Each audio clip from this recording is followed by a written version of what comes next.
Hello and welcome to That's Wow. I'm Xiaoyun, a nature guide and environmental educator, and I'll be your host for this podcast series, where we will be talking to a variety of special guests about some wow and wonderful topics surrounding nature conservation in Singapore, our city in nature. That's Wow is brought to you by the National Parks Board.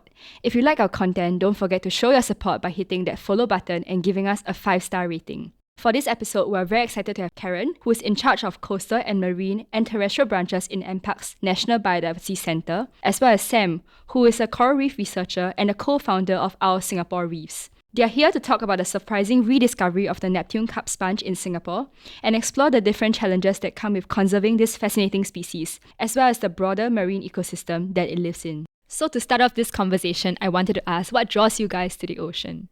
Hi, I'm Sam. For me, from a young age, I was drawn to the sea. I would pester my parents to take me to the beach and sometimes to the aquariums after school.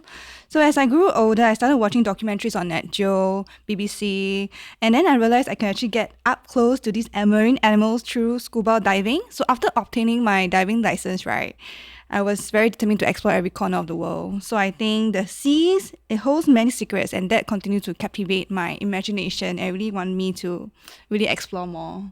How about you, Karenne? Hi, I'm Karenne. For me, I'm reminded of this quote by Dr. Jacques Cousteau, and he said, "The sea, once its casts its spell, holds one in its net of wonder forever." And for me, that spell was cast the first time I went scuba diving. I think that was back in 1990.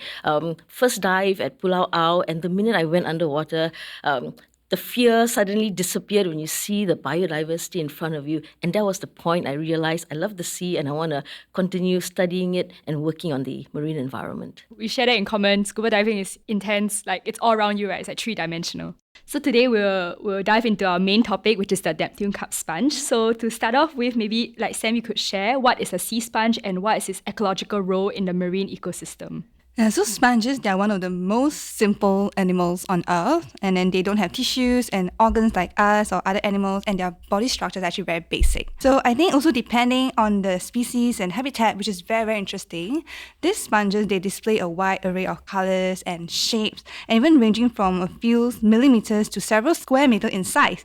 They provide shelter and they're home for many marine life, including crabs, shrimps, fish. They can even trap bacteria and nutrients from water, and it continues to cycle in the whole aquatic ecosystem. I think they're also like important food for many species, right? Like many fishes, they might like take a nibble off the sponge. Yeah, for myself, when I do intertidal, I always like look out for small pieces of sponges because maybe they broke off from a bigger piece underwater and they will still harbor all these like animals like brittle stars especially. The other interesting thing about sponge compared to many other big taxa groups is they are found from the shallowest intertidal areas to the deepest ocean. So they really occupy such a wide breadth of the ocean space.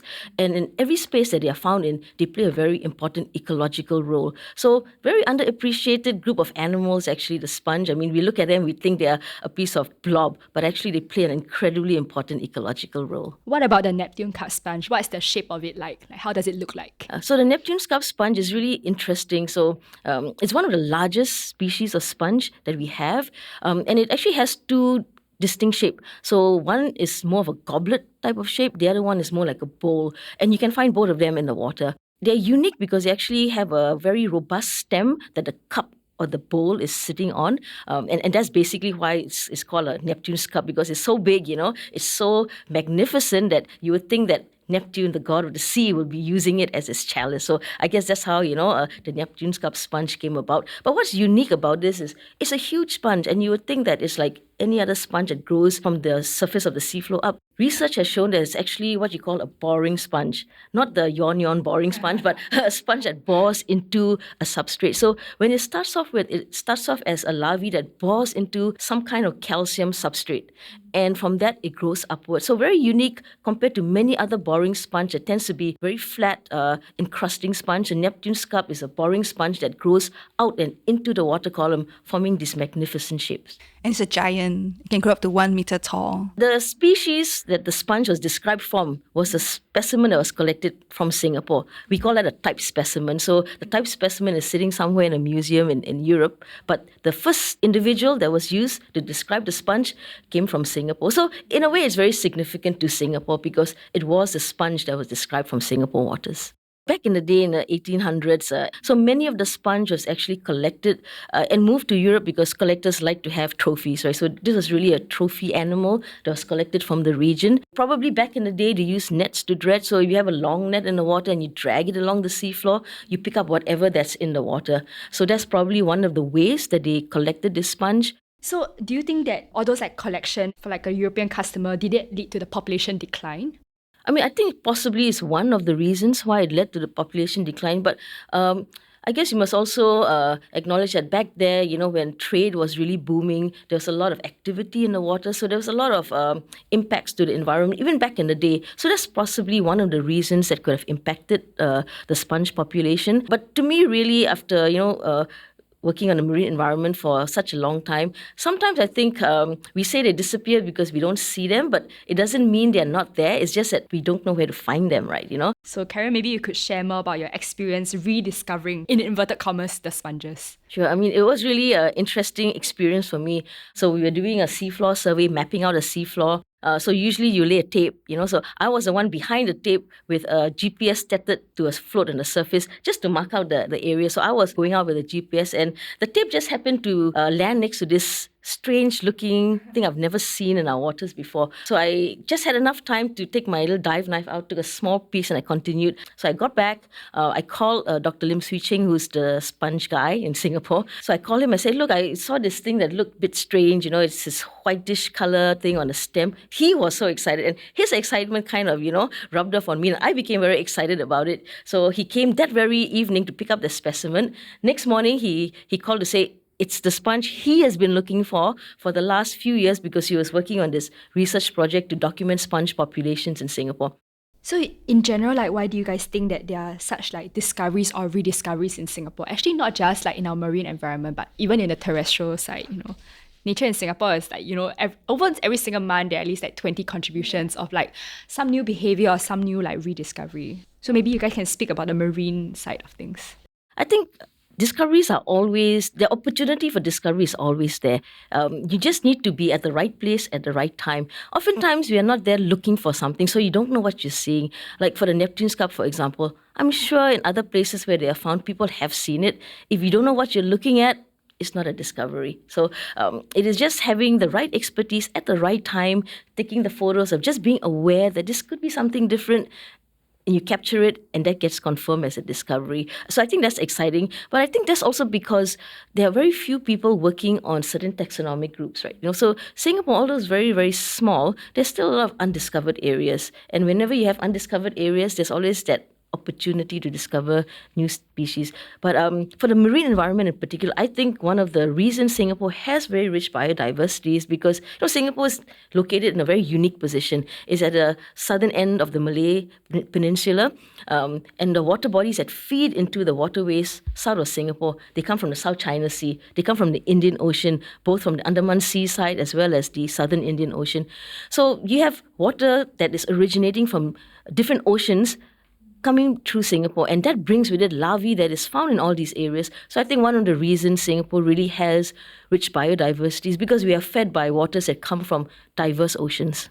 I've been very proudly telling my intertidal guests that we have tiger anemone, which is endemic to Singapore, and all because I think the story was there's a researcher from Queensland and she went on intertidal on Changi Beach with some local folks, and then they saw the anemone. She couldn't recognize it, and then for the next maybe 8 years they went around comparing that photo of the anemone with every other photo and confirming that it's indeed a species that's only found in Singapore. And then 2 days ago my guest asked, actually, is it definitely endemic? Maybe it's found in Malaysia too. And I'm like, yeah, so it's all about whether there are Malaysians there, whether they're looking at it, and if there are, as you say, if there's nobody looking at it with the right expertise, it can just be easily overlooked. Correct. And it's very tricky because some of them are cryptic. So they might look the same as any other species, and you must know what kind of picture or features to take to highlight so the taxonomists, they can actually identify it accurately. But actually just points to a really important point about having the right expertise. And that's something that is, I think, not just in Singapore, but globally. We are losing that whole interest in taxonomy. Taxonomy is not an easy discipline. It's a discipline that requires a lot of observational skills, a lot of patience, and there are not that many people doing it. So when you don't have a lot of taxonomists, you don't have the domain expertise, you lose that opportunity to actually discover new species. So I think there is a drive, at least in the marine community, to encourage people to focus on certain taxa. And it's nice to know when you hear that people are focusing on a particular group. It means there's opportunity to discover, because experts are the ones who will be able to tell you whether this is a new record or a new species due to science. So Sam and Karenne, do you think that discovering new species is important? Yeah, okay. So I feel that it's important, and to really discover this new species, right, it brings a profound sense of hope, I guess, particularly in this sense as we navigate through this very murky and gloomy, all this ongoing extinction crisis, and with all these environmental challenges and, together with biodiversity loss. Right, so despite all this, rapid urbanization of our coastline over this past decade, our marine environment really continued to thrive. And I think this richness and resilience of our marine biodiversity underscores the importance of conserving this habitat. When you find new species, right, it means that we have the opportunity to study these species in their natural habitats also. So not just based on museum collection or this non-living sample, but it also allow us to gain insights into, how they grow, what they eat, what they like to do, where they stay, the abundance, distribution, and all this can really help us to understand the threats of these species, their distribution, and it can help us really manage our resources as well. For me, I think your words of profound hope, I feel that as well, because it's gloomy and dark landscape of biodiversity crisis, but it's also pretty gloomy and dark in our waters, and yet you guys were able to see it right in person. I think that is a testament to a lot of your enthusiasm and your commitment to marine ecosystems.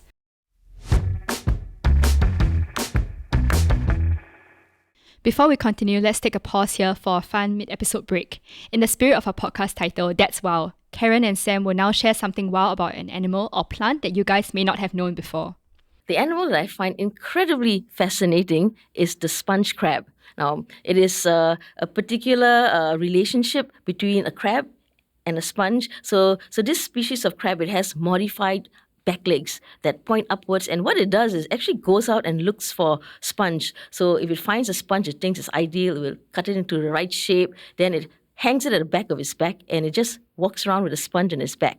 Now, the sponge, depending on what species it collects, acts as a camouflage. So sometimes you just see this blob moving on the reef. Then it's actually a sponge crab. But beyond just camouflage, a lot of sponges have toxic compounds in them, so they're not really predated upon. So that kind of protects the crab, because if a predator looks at the sponge and says, oh, that is toxic, you may not eat it, so the sponge is protected. And at the same time, sponges are sessile, so the sponge benefits by being able to move around on its own now, and then depending on where it goes, it can filter water from where it is. So it's a mutualistic relationship that benefits both species, but I find it amusing when I see this blob moving around the reef, and then when you look under the crab, you see these tiny little legs holding onto the sponge. Yeah, so I've been diving in Singapore and being out at sea for about 10 years, but I have only seen them twice, and they are very elusive, and these are the Indo-Pacific humpback dolphins, also known as the pink dolphins. So yes, we do have them in Singapore waters. So fun fact is, when they are born, they are grey. So as they slowly become mature, the colour changes slowly to pink. That's wow. So maybe here we will segue to talk about some of the threats to the sponge's survival now. And maybe Karenne, you could share about the study that you did last year.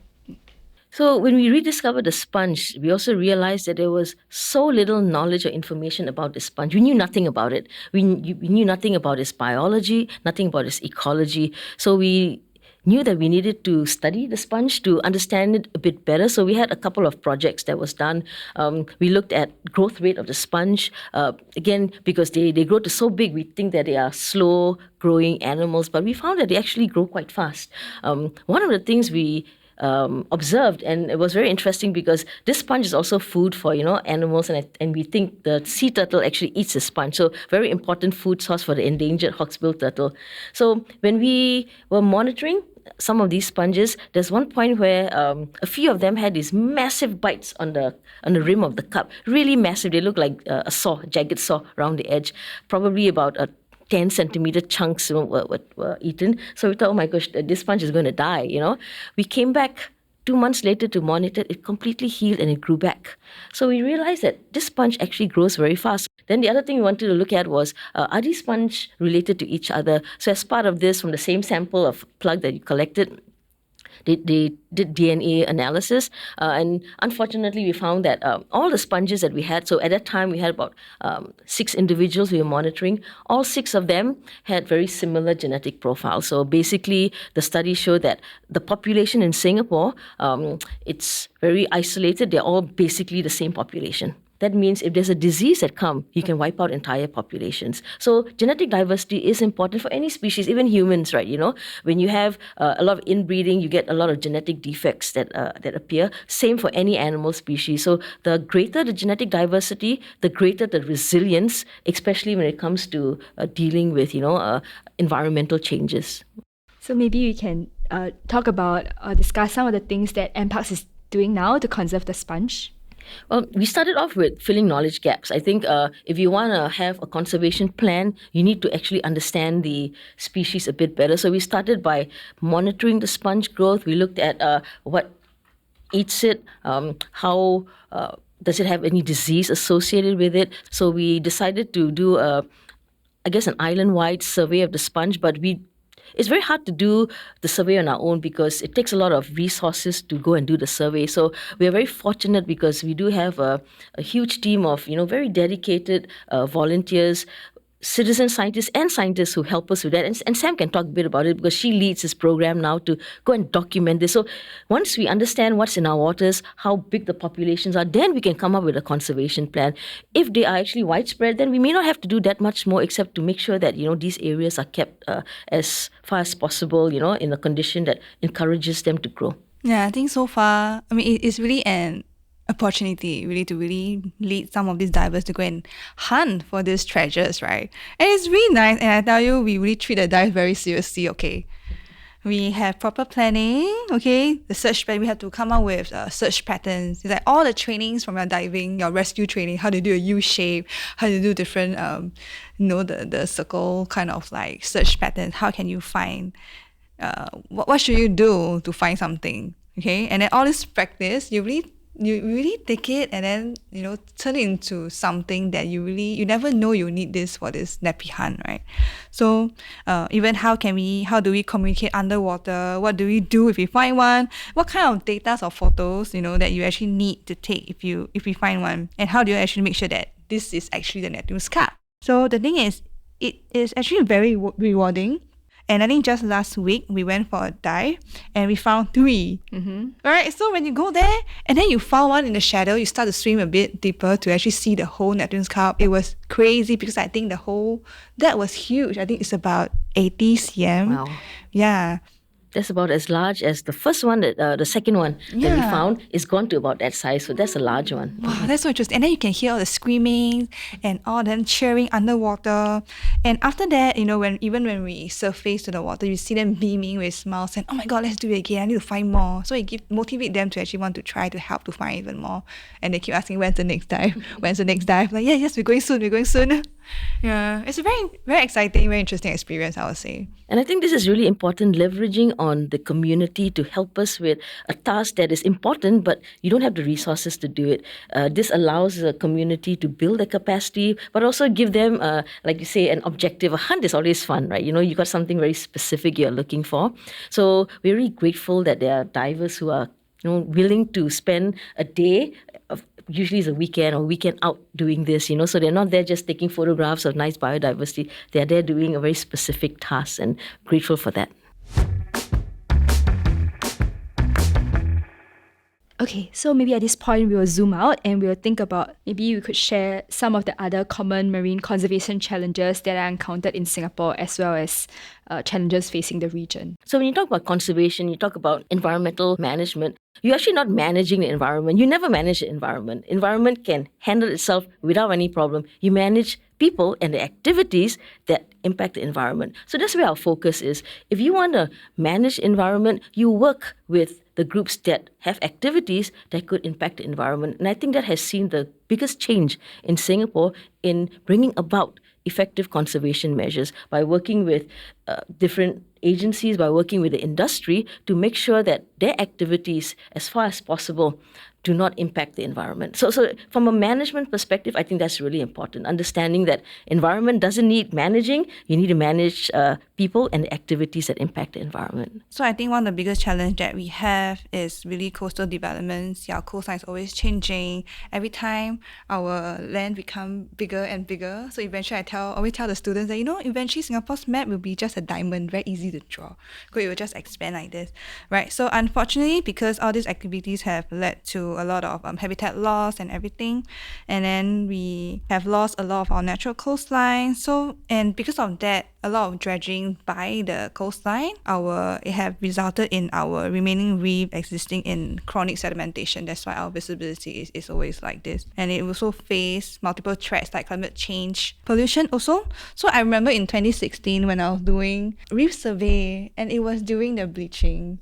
That period was so sad. So when you dive into the sea, you were hoping that you're going to see that vibrant reef and all this, but everything was just white. There's no life, and it's all ghostly white. It's just like swimming through a ghost town. And that kind of feeling is like, wow, I wish I'll never experience this again. Yeah, so I agree. There are challenges, but with challenges comes opportunities too, right? Given Singapore's context, we know the limitations that we have, but we also know that with what we have left, we can do something, and we can do something positive. And I think that's where research comes into play, finding solutions to restore areas that have been degraded, but also finding opportunities to create new areas where biodiversity can come back on their own. I'm reminded of this term by a fictional character, Dr. Ian Malcolm, Jurassic Park, when he says, nature always finds a way. And it's true. And I find that, in a marine environment, they're not picky, You give them the right environment, they will come back. So give them a place to settle and they will settle. So that's where the opportunity comes in. And I think that's where we are actually shifting some of the management, where we are looking at, besides looking at conserving whatever we have left, we're also looking at creating opportunities where there's development. It doesn't need to be a zero-sum game, right? You can actually get positive biodiversity outcomes if you plan it well and you design for biodiversity. So basically, you have a very biodiversity positive designs, which thankfully is actually happening now. A lot of agencies are now looking at how do you increase biodiversity through nature-based solutions, for example. And if we can do that, you start creating biodiversity positive projects that will bring back perhaps even more biodiversity than what was there before if you're creative about it. But for us to do it effectively, we need the science. And that's where the researchers come in, because they provide the knowledge to help us translate that into something we can apply. So that synergy is really incredibly important. I totally agree with that. So if you build it right, they'll come. When you go diving and you see all these walls, corals are actually growing. So how can we kind of engineer this kind of structure to make it more biophilic, encouraging, right? What material should we use? What kind of design? Or even planting some coral. I think that is something that we are trying to work on, and we really have interesting results also. So for example, even corals, we have 250 of these hard coral species. But which one of them really adapts well to the incoming climate? Or which one is more resilient to coastal development and all this? Which one will do well? So we are trying to put all these pieces together. I think I'd like us to segue a bit to how we think that citizen science can help this effort, because beyond the involvement and the very important involvement of researchers, we of course want the broader population to somehow be supportive and involved in this effort. Okay, so I think many of you can also help to be our eyes. So let's say if you spend a lot of time in the outdoor diving, doing intertidal, you can actually help us to look out for certain signs. Okay, and you really don't need to be a scientist to make a meaningful impact in protecting the environment and also the wildlife. So in today's age, right, even with a camera or your phone, you can just contribute valuable observation and data on biodiversity, changes in the environment, impacts to the environment, that can actually provide very important information, for scientists, researchers, conservationists to actually to study. Like recently, the ghost net. So that's also something that to highlight also. So ghost nets can impact a lot of things, like marine animals, shipping. If they get entangled on coral reef, it's a nightmare, right? So let's say if you're a diver or if you see some of these nets, where at intertidal zones, so we can actually report it. So we can do the immediate action to remove it so that anything else will not get hurt. And maybe just to add to that, you might ask the question, so I'm a citizen scientist, how do I then report all of these? Who do I report it to, right? And actually there are many avenues to do it. But we also have this resource called Biome. So it is an online platform where you can report biodiversity records. And there's a companion app called Biodiversity Atlas, Singapore Biodiversity Atlas. So with that, you can take a photo and you can upload it, and that gets captured on a portal where anyone has access to that information. So you can go and see who reported coral bleaching, for example, if you put it on. So there are these resources available. If people use it, you build that database, and it is with data that you can actually then come up with, or understand what's happening out there and come up with the necessary conservation actions that you need. I think very much like what drew you guys to the ocean. I think very much the ocean is fascinating for a lot of people once they know what to look out for. And it's not just the big, like, charismatic megafauna that captures people. I've noticed that even small, like, flower crabs, or like just seeing a sponge, on the seashore, and the brittle stars that live in the sponge, that's very fascinating because nobody expects that amount of diversity in our shores. And it's all about, like, as you said, like tapping on this, like, citizen science, like their enthusiasm, and maybe channeling that towards, like, conservation efforts, showing them that they can be part of a bigger project in Singapore to manage our environment, or rather manage our human impacts on the environment. Yeah, I think, sometimes when people think about Singapore's environment, we have such small water spaces, such small space, the visibility is not great. There's a lot of sediments, and people tend to get very discouraged. And in times like this, I'm always reminded by another phrase by someone both me and Sam, have worked with, and that's Professor Chow Lok Ming. And there's something he said that I think is a mantra to many of us who continue doing what we're doing. And he says, our corals haven't given up. And because they haven't, neither should we. And that's where the work of, finding solutions, working on restoration, new restoration techniques, finding what works, what doesn't work, is really important, because they don't give up, and they will always find a way, and we just need to give them a helping hand where we can and find the opportunities to allow them to come back.